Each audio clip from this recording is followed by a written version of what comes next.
Yeah. Because before then, 以前原来美国是英国的殖民地，可以说只是美国的百年国耻。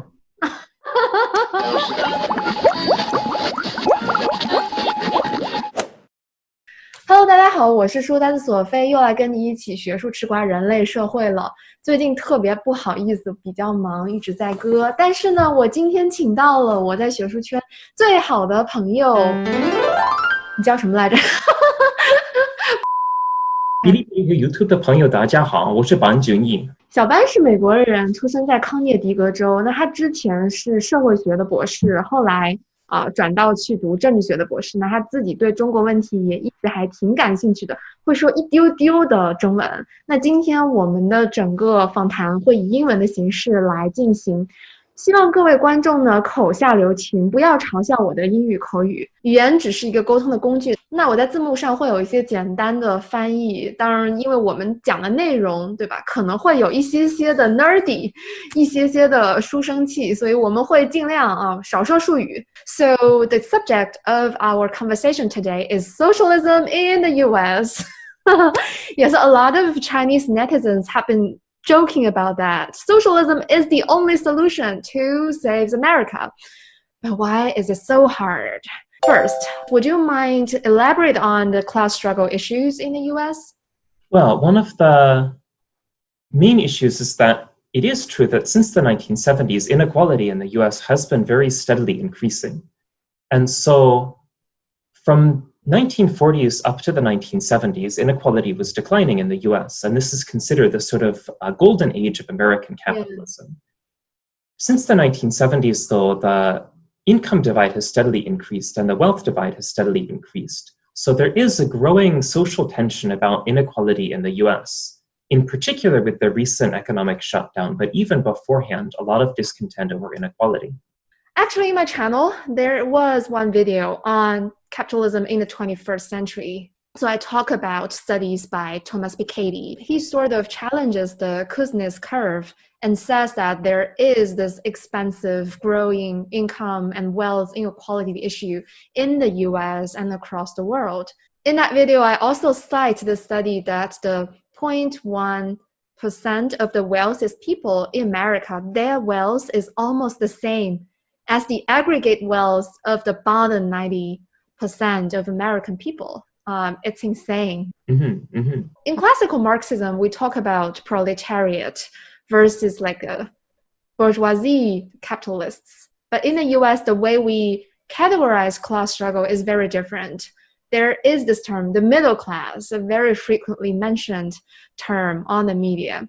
Well, the middle class in the US are very politically idealized. And so both parties talk about how, we support middle class values and middle class ideals. And that aspiration to join the middle class is still very big in American culture. It's also a very individualistic dream about acquiring especially a house in the suburbs all by yourself, your own yard, a stable job, paying a good income. One could say that instead of fighting to change the system to serve you, it's about fighting within the system to do well. Absolutely, they don't identify themselves as the rich class, upper class in the US. But on the other hand, they also have this deep fear that the poor people here is going to take away their gains, their income. So they sort of, in the end, stabilize the whole system. And so even when there's a discussion of a wealth tax or an inheritance tax, even though politicians make it very clear that this will only apply to the very, very richest people, there is still a sort of rumor, you could say, in the media, or argument in the media that if one day, if you become rich, you should be able to pass down your money to your children. So if one day you become rich, that's the sort of future that you should prepare for. Again, not just the idea of losing your money, but this American dream. Unlike the Chinese dream, the American dream is very individualistic. It's focused on making your own way in the world. Going all the way back to the pioneers going across the Great Plains, the first colonists arriving in the country. This idea that you could strike out on your own and set your own destiny is very big in American political culture. And so there is this opposition to wealth redistribution, income redistribution, because the idea is that they're taking it away from people who worked hard and fought really hard to get that money. I think it sort of touches on my following question. It is, how is Marxism and socialism viewed in the US? Like, why is it so hard to sell this idea of socialist reform? Well, first I should say that what I'm going to say is kind of a generalization. Of course, it's different for different Americans. I'm definitely not a typical American. So, for example, the younger generation does typically, on average, have a more favorable view of Marxism. For instance, at the university where I teach, a couple weeks ago, we had our teaching unit on Marxism and political economy. And many of the students were very favorable toward Marx in the in-class debates. But then again, you could say this is sort of a American 摆作, kind of radical fringe. Because I think your university is like a very liberal hub. And I don't think that many universities really cover Marxism, Marxist thought in their politics or economics class. As far as I know, most European econ major students, their undergraduate courses will cover Marxism. Not to mention that in China, it's mandatory. I think from elementary school to college level, we have to learn Marxist philosophy, economics, and politics. Yeah, and even especially among the older generation, there is a hostility that even at some of the liberal universities, it's unbelievable that these students are going there and learning Marxism. Well, I would say there are a few reasons. The most common explanation is to say that it goes back to the legacy of the Cold War, when the US was at war with the Soviet Union. So I think that the Cold War explanation by itself isn't able to explain the depth of this opposition to socialism in the US, because Germany was divided in two during the Cold War, but West Germany still had a social democratic party. Sweden and Finland were preparing troops to defend against a Soviet invasion, but they still have a social democratic party. Okay, then what about McCarthyism in the US? So McCarthyism was, or the so-called Red Scare, and there was another Red Scare also in the 1920s. Both of them political movements where anybody who was suspected of being a member of a communist party or having sympathies with a communist party would be fired from their jobs or would have to sign a loyalty pledge. Yeah. Very, very political tense period. I think the third point goes much deeper. And this is the idea that America's political culture itself is very individualistic. In China, of course, you have this idea of the 5,000-year history of civilization going all the way back to ancient times. But in the US, only became independent as a country in 1776. This is the halfway point of the Qing dynasty. And when the Qing dynasty was founded, only a few years had passed since the first colonies in the US were set up. So therefore, a lot of American political culture goes back to the birth of this American identity during the American Revolution. Yeah. Because before then, 以前原来美国是英国的殖民地，可以说只是美国的百年国耻。Basically, the American identity, the American national culture is built on this betrayal to the old Europe. Because the old Europe, it sort of stands for tradition, authority. Back then, these were all monarchies. Before, this was long before democracy. Right. Before the American dream, it actually asserts that regardless of how you were born, as long as you work really hard, you can achieve your dream and get a lot of respect. And the key part of this is that going back again to this US political culture, the idea is not that the government should help everyone achieve this American dream, but that everybody should be free to pursue the American dream without interference from the government. Yeah. Again, going back to the colonial era, all of this was defined in opposition to the British especially. So for example, the British had censorship of speech, high taxes, and restrictions on gun ownership. And so part of American identity is to have low taxes, freedom of speech, and the right to own guns. Mm-hmm. I don't think any other constitution in the world, in the second most important right of the citizens, says that it's the right to own guns. So this is a very individualistic culture where people are very skeptical of the government.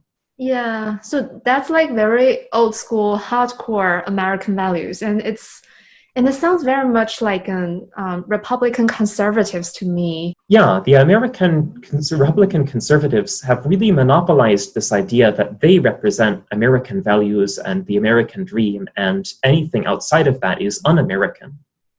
The Democrats, who already compared with social democratic parties in Europe are relatively moderate, have really struggled to redefine American identity in a way that is in support of collective values and larger government. Now I'm getting excited because we are going to really discuss 白左 in America. I can foresee a lot of damu on this topic. How should we define the left in the US context? Because I think, as you just mentioned, the US Democrats, they are so moderate compared to their European counterparts. Mm-hmm. And I would say that it's not totally fair to blame the Democrats for being moderate because they simply have to appeal to the views of the media. Yeah, of course. In some ways, this reflects the depth of this suspicion. But again, this is just a generalization about most Americans. And so among the 白左, things get very, very different. I think the reason why a lot of people take issues with 白左 is that they shift the focus from economic agenda to cultural agenda. Mm-hmm. And I would say that, again, these are all generalizations. Mm-hmm. There are some, okay, maybe I don't know if the term is used differently in China, but I would say there are some radical people on the left in the US. Oh, you mean the squad? The squad, or also Bernie. And you could also say that Bernie is, by Marxist standards, only a social democrat. But he is definitely very radical according to the American standard. Mm-hmm, mm-hmm. And again, you hear so many, especially older American voters and Republican American voters saying that he's a socialist, he's going to destroy America. Can you explain socialist in quotation mark for our audience? Because I think Chinese audience cannot get what socialists really mean in America. So again, this goes back to the idea of McCarthyism in the 1950s and the Red Scare in the 1920s, where saying that somebody is a socialist doesn't just describe their political opinion. The implication is, this person is a spy, this person is a traitor. Yeah. Maybe the closest term in China would be like Hanjian or something. Somebody who's a traitor to the American country. I want to move forward and ask, why do you think the social democrats in America tend to emphasize the cultural agenda without giving much emphasis on economic reform? I think that part of it is that within the American progressive elite, a lot of these cultural issues are relatively easy for at least the 白左 themselves to agree upon, while economic changes require a lot of difficulty. So for example, in the city where I live, there was recently a bill saying that they would rename all of the manholes on the street as service worker hatches because manhole has the word man in it, and some workers are also women. So the idea is that a lot of these cultural policies are relatively easier to push through against the contradiction that a lot of the 白左 tend to be white, tend to be male, and tend to be from the upper class or educated class. Maybe Marx would say the bourgeoisie is a bourgeoisie for the sake of the proletariat. Actually, when the general public thinks of the left, they think of intellectuals. They think of elites who are so out of touch, who don't really care about their everyday life, who really don't understand what they have been experiencing in their work and social life. The real left, the Marxist left, scholars that I know, they have been so marginalized from the academic community. No, it's interesting. You should ask, and I can reach back here and get Catherine Kramer's book on the politics of resentment. Well, my channel covered that book already. We talk about rednecks and trying to understand their mentalities. But very unfortunately, we have so few Catherine Kramer in the US.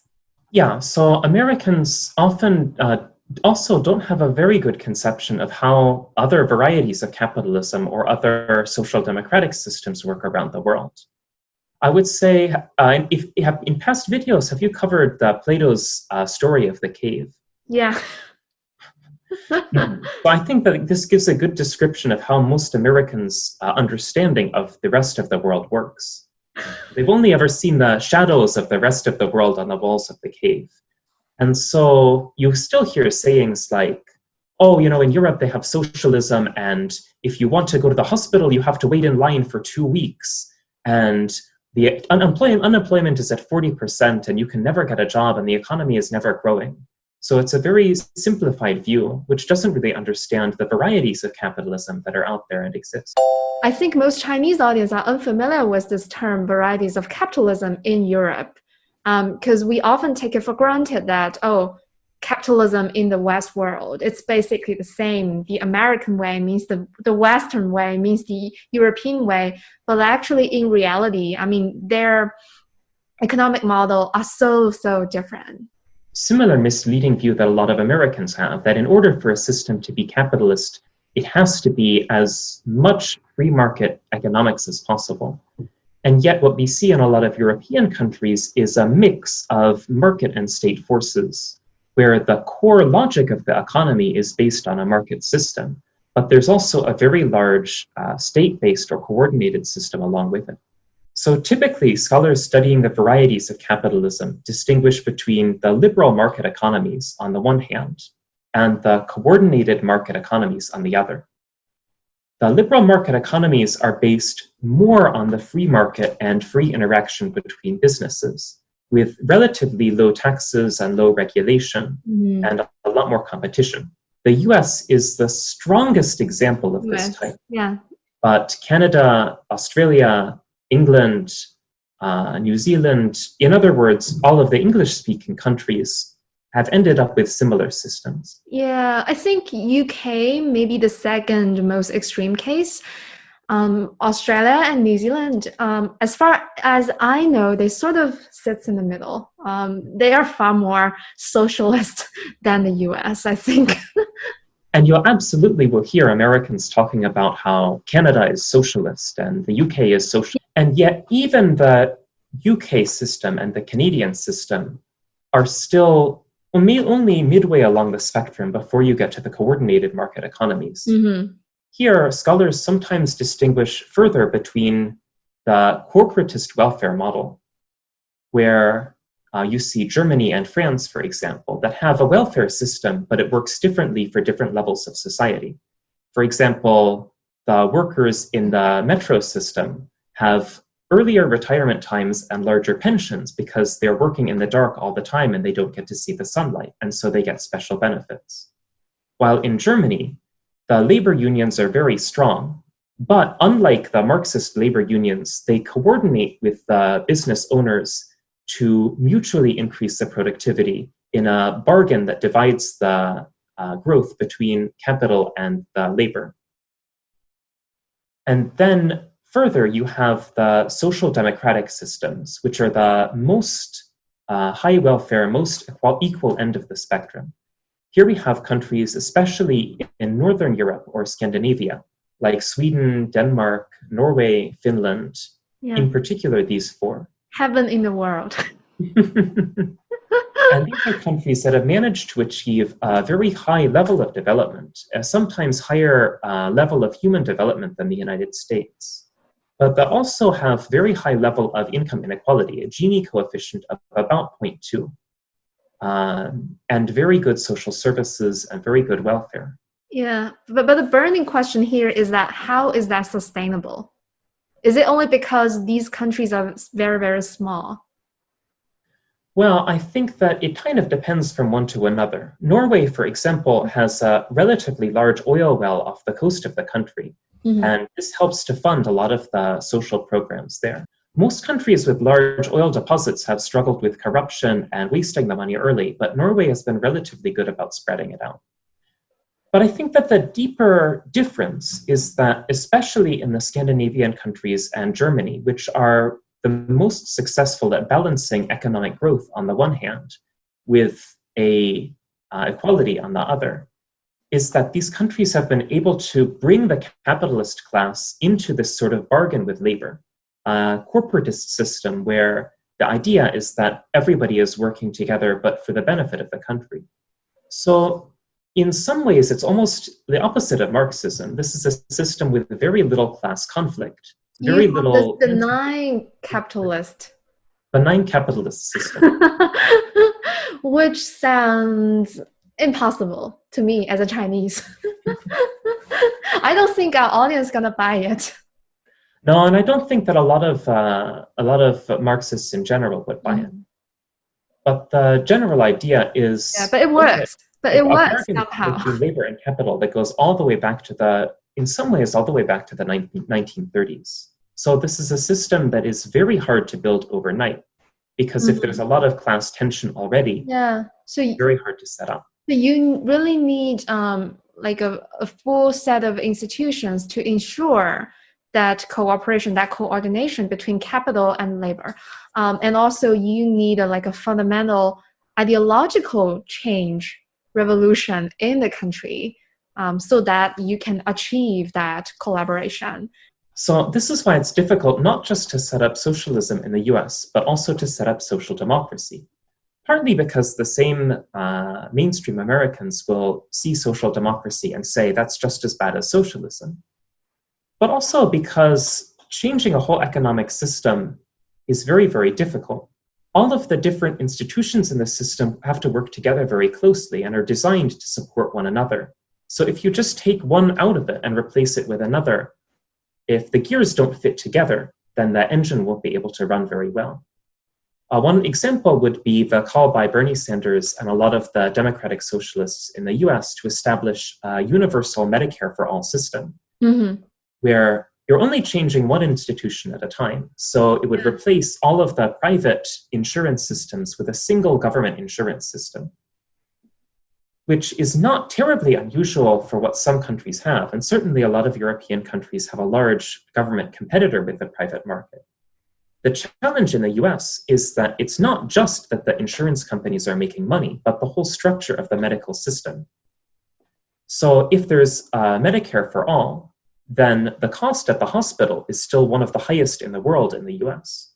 And this is because the pharmaceuticals in the US are among the most expensive in the world. And this is because the patenting system in the US makes it very easy to renew the patents as a large company. So there isn't a lot of competition to make it a cheaper medicine. Then you will affect the whole price chain. And so if you only change the insurance system, but you don't change this entire system going all the way back to patents, then even if everyone has insurance, the cost to the government is going to be very, very, very high. All right.